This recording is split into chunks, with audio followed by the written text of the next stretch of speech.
সবাইকে স্বাগত জানাচ্ছি। আমি ফিরোজ তোহা। শুরুতেই সংবাদ শিরোনাম জানিয়ে দেব এই মুহূর্তে হাতে পাওয়া সর্বশেষ গুরুত্বপূর্ণ আপডেট বাংলা সংবাদ। শুরুতেই থাকছে ছাত্র জনতার ব্যাপক আন্দোলনের মুখে প্রধানমন্ত্রীর পদ থেকে পদত্যাগ করে গত মাসে ভারতে পালিয়ে যাওয়া শেখ হাসিনার দেশে ফেরা নিয়ে কথা বলেছেন সজীব ওয়াজেদ জয়। প্রিয় দর্শক, তাহলে কি শেখ হাসিনা দেশে ফিরছেন? কি বলেছেন সজীব ওয়াজেদ জয় জানাবো বিস্তারিত, সঙ্গে থাকুন। এবারে জানাবো, দীর্ঘ ৩ দশক পর বাংলাদেশের সরকার প্রধানের সঙ্গে মার্কিন প্রেসিডেন্টের বৈঠকের খবরে আনন্দ উচ্ছ্বাস প্রকাশ করেছেন যুক্তরাষ্ট্রে বসবাসরত প্রবাসী বাংলাদেশিরা। বিরল এই বৈঠককে বাংলাদেশের জন্য অত্যন্ত গর্বের বলে জানিয়েছেন প্রবাসের বিভিন্ন শ্রেণী পেশার মানুষ। জানাবো, জনগণ নয় শেখ হাসিনার সঙ্গে বন্ধুত্ব চায় ভারত। বাংলাদেশের জনগণের সঙ্গে নয়, শেখ হাসিনার মতো একজন স্বৈর শাসকের সঙ্গে ভারত বন্ধুত্ব চায় বলে মন্তব্য করেছেন বিএনপির সিনিয়র যুগ্ম মহাসচিব অ্যাডভোকেট রুহুল কবির রিজভী। ভারতের কেন্দ্রীয় স্বরাষ্ট্রমন্ত্রী অমিত শাহের বক্তব্যের কড়া সমালোচনা করে তিনি বলেন, ভারতের কেন্দ্রীয় ও প্রভাবশালী মন্ত্রী যখন ধৃষ্টতাপূর্ণ কথাবার্তা বলবেন তখন বাংলাদেশের মানুষের তো আবেগ থাকতেই পারে। এদিকে সাকিব আল হাসানকে গ্রেপ্তার করা নিয়ে নতুন করে যা বলেন আসিফ নজরুল। গত ৫ আগস্ট পতন হয় শেখ হাসিনা সরকারের। পতনের আগে জাতীয় সংসদ নির্বাচনে মাগুরা ১ আসন থেকে সংসদ সদস্য হয়েছিলেন বাংলাদেশের জাতীয় ক্রিকেট দলের খেলোয়াড় সাকিব আল হাসান। শেখ হাসিনা সরকারের পতনের পর গত ২২ আগস্ট রাতে সাকিবের নামে একটি হত্যা মামলা হয়। সাকিব আল হাসানকে মামলার ২৮ নম্বর এজাহার নামেও আসামি করা হয়েছে। জানিয়ে দেব, পূজা মণ্ডপের নিরাপত্তায় সর্বোচ্চ সতর্ক থাকবে পুলিশ, ডিএমপি কমিশনার। দেশের সব পূজা মণ্ডপের নিরাপত্তায় পুলিশ সর্বোচ্চ সতর্ক থাকবে বলে জানিয়েছেন ঢাকা মেট্রোপলিটন পুলিশ ডিএমপির কমিশনার মোহাম্মদ মইনুল হাসান। আজ বুধবার ডিএমপির হেডকোয়ার্টার্সের সম্মেলন কক্ষে শারদীয় দুর্গাপূজা উপলক্ষে নিরাপত্তা, আইনশৃঙ্খলা এবং ট্রাফিক ব্যবস্থাপনা সংক্রান্ত সভায় সভাপতিত্বকালে তিনি এমন মন্তব্য করেছেন। এবং সর্বশেষ জানাবো আন্তর্জাতিক সংবাদ। ২৪ ঘণ্টায় গাজায় ৫৩ ফিলিস্তিনিকে হত্যা করেছে ইহুদিবাদী ইসরায়েল। প্রায় প্রতিদিনই অবরুদ্ধ এই উপত্যকায় ইসরায়েলের হামলায় প্রাণ হারাচ্ছে নিরীহ ফিলিস্তিনিরা। রাফার উত্তরাঞ্চলে একটি বাড়িতে বোমা হামলার ঘটনায় এক নারী এবং তার ৫ সন্তান নিহত হয়েছে বলে খবর পাওয়া গেছে। এতক্ষণ শিরোনাম শুনছিলেন, এবার বিস্তারিত। প্রিয় দর্শক, আপনি যদি এই চ্যানেলে নতুন হয়ে থাকেন, ভিডিওটি দেখতে দেখতে চ্যানেলটি সাবস্ক্রাইব করে আমাদের সঙ্গেই থাকুন। আর এই ভিডিও সম্পর্কে আপনি আপনার মূল্যবান মতামতটি কমেন্ট বক্সে জানিয়ে দিন। আর হ্যাঁ প্রিয় দর্শক, জানিয়ে দিন ভিডিওটি কোথা থেকে দেখছেন। শেখ হাসিনার দেশে ফেরা নিয়ে যা জানালেন সজীব ওয়াজেদ জয়। ছাত্র জনতার ব্যাপক আন্দোলনের মুখে প্রধানমন্ত্রীর পদ থেকে পদত্যাগ করে গত মাসে ভারতে পালিয়ে যাওয়া শেখ হাসিনার দেশে ফেরা নিয়ে কথা বলেছেন তার ছেলে সজীব ওয়াজেদ জয়। বুধবার যুক্তরাষ্ট্রের ওয়াশিংটন ডিসি থেকে ব্রিটিশ বার্তা সংস্থা রয়টার্সকে দেওয়া এক সাক্ষাৎকারে জয় বলেছেন, দেশে ফেরার বিষয়টা শেখ হাসিনার উপর নির্ভর করবে। এর আগে গত মাসে রয়টার্সকে দেওয়া এক সাক্ষাৎকারে সজীব ওয়াজেদ জয় দাবি করেছিলেন যে শেখ হাসিনা দেশে ফিরে বিচারের মুখোমুখি হবেন এবং পরবর্তী নির্বাচনে আওয়ামী লীগ অংশ নিতে চায়। বাংলাদেশের গণ আন্দোলনের হত্যাকাণ্ডের ঘটনায় শেখ হাসিনার বিচার দাবি করেছেন শিক্ষার্থীরা। এমন প্রেক্ষিতে তিনি ওকথা বলেন।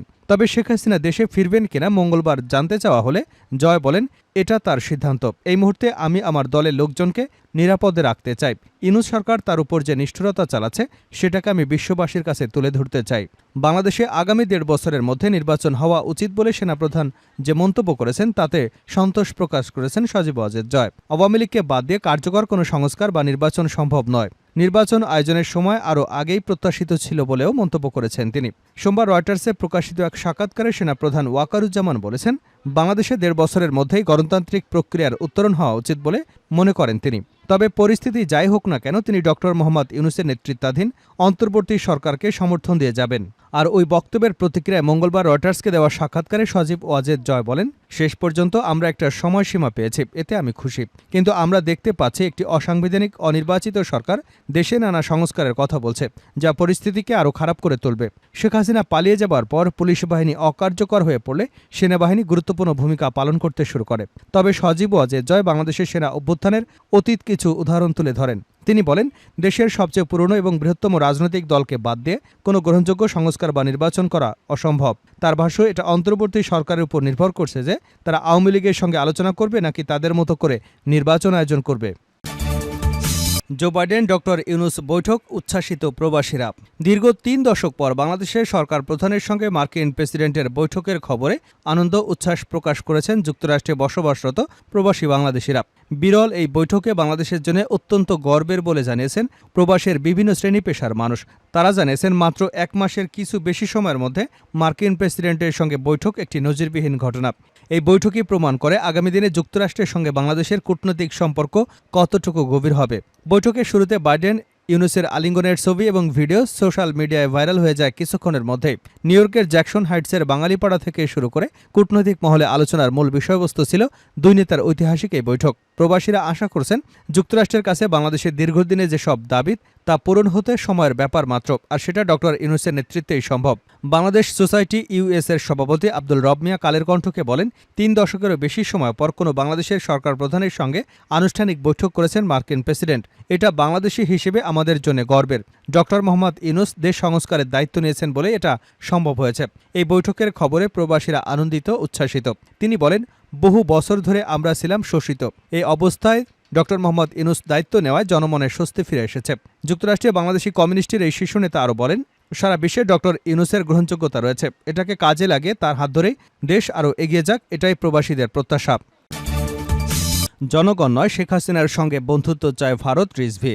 বাংলাদেশের জনগণের সঙ্গে নয়, শেখ হাসিনার মতো একজন স্বৈরশাসকের সঙ্গে ভারত বন্ধুত্ব করতে চায় বলে মন্তব্য করেছেন বিএনপির সিনিয়র যুগ্ম মহাসচিব রুহুল কবির রিজভী।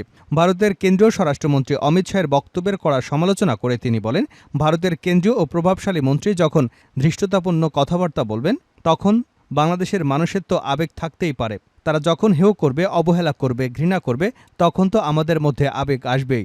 বাংলাদেশের জনগণকে তারা পছন্দ করে না, জনগণের সঙ্গে তারা বন্ধুত্ব চায় না। তাদের পছন্দ শেখ হাসিনা, কারণ শেখ হাসিনা থাকলে ভারত বাংলাদেশে আধিপত্য বিস্তার করতে পারে।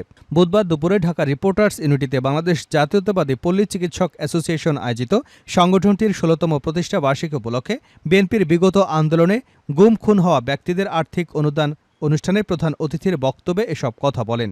দুর্গাপূজা উপলক্ষে ভারতে ইলিশ মাছ রপ্তানি প্রসঙ্গে রিজভী বলেন, আমাদের একজন উপদেষ্টা বলেছেন ভারতে ইলিশ রপ্তানি করা হয়।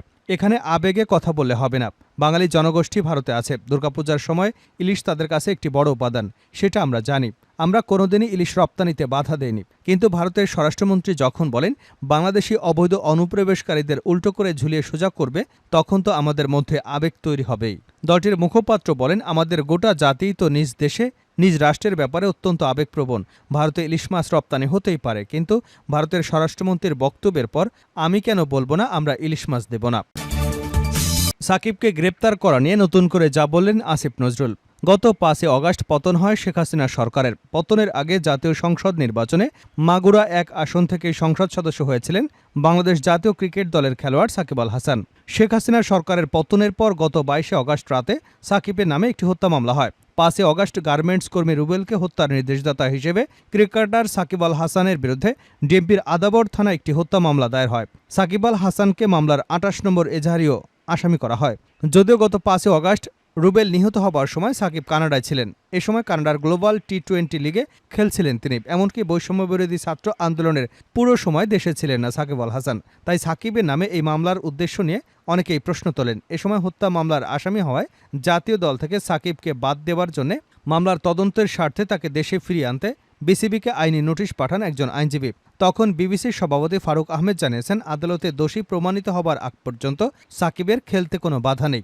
বিষয়টি নিয়ে তখন অন্তর্বর্তী সরকারের আইন উপদেষ্টা আসিফ নজরুল বলেছিলেন, সাকিবের বিরুদ্ধে শুধু মামলা হয়েছে, তারপরও এটা পুলিশ প্রশাসনের ব্যাপার। আমরা যতটুকু বলার চেষ্টা করেছি। মামলা বা এফআইআর হওয়া মানে তো গ্রেপ্তার নয়। আমার বিশ্বাস আমাদের স্বরাষ্ট্র মন্ত্রণালয় থেকে উদ্যোগ নেওয়া হবে যাতে অতি উৎসাহী হয়ে গ্রেপ্তার না করা হয়। বর্তমানে ভারতের বিপক্ষে সিরিজ খেলতে সেদেশে গেছেন সাকিব আল হাসান। এর আগে পাকিস্তানের বিপক্ষে সিরিজ শেষে দলের অন্য সবাই দেশে ফিরলেও সাকিব চলে যান ইংল্যান্ডে। ২৪ ঘণ্টায় গাজায় ৫৩ ফিলিস্তিনিকে হত্যা করেছে ইসরায়েল। গাজায় গত ২৪ ঘণ্টায় কমপক্ষে ৫৩ ফিলিস্তিনিকে হত্যা করেছে ইহুদিবাদী ইসরায়েলি বাহিনী। প্রায় প্রতিদিনই অবরুদ্ধ এই উপত্যকায় ইসরায়েলের হামলায় প্রাণ হারাচ্ছে নিরীহ ফিলিস্তিনিরা। রাফার উত্তরাঞ্চলে একটি বাড়িতে বোমা হামলার ঘটনায় ১ নারী এবং ৫ সন্তান নিহত হয়েছেন বলে খবর পাওয়া গেছে। এদিকে নুসেরাত শরণার্থী শিবিরে বিমান হামলার ঘটনায় কমপক্ষে ২ জন নিহত এবং আরও বেশ কয়েকজন আহত হয়েছে। এছাড়া গাজার উত্তরাঞ্চলে বেইত লাহিয়ার একটি বাড়িতে বিমান হামলার ঘটনায় ১ জন নিহত এবং আরও বেশ কয়েকজন আহত হয়েছেন। বেইত লাহিয়ার সামরিক অভিযান চালিয়ে বিশাল আকার কৃষি জমি ধ্বংস করে দিয়েছে ইসরায়েলি বাহিনী। সেখান থেকে আংশিক সেনা প্রত্যাহার করা হয়েছে বলে জানানো হয়েছে। এদিকে কাতারের আমির জানিয়েছেন, গাজায় গণহত্যা চালাচ্ছে ইসরায়েলি বাহিনী। জাতিসংঘের সাধারণ অধিবেশনে বিভিন্ন দেশের নেতারা গাজায় ইসরায়েলি বাহিনীর আগ্রাসনের নিন্দা জানিয়েছেন। গত ৭ অক্টোবর ইসরায়েলের সীমান্তে প্রবেশ করে আকস্মিক হামলা চালায় ফিলিস্তিনি স্বাধীনতাকামী সংগঠন হামাস। এরপরেই গাজায় পাল্টা আক্রমণ চালায় ইসরায়েল। প্রায় ১১ মাস ধরে গাজায় ধ্বংসযজ্ঞ চালাচ্ছে ইসরায়েলি সৈন্যরা।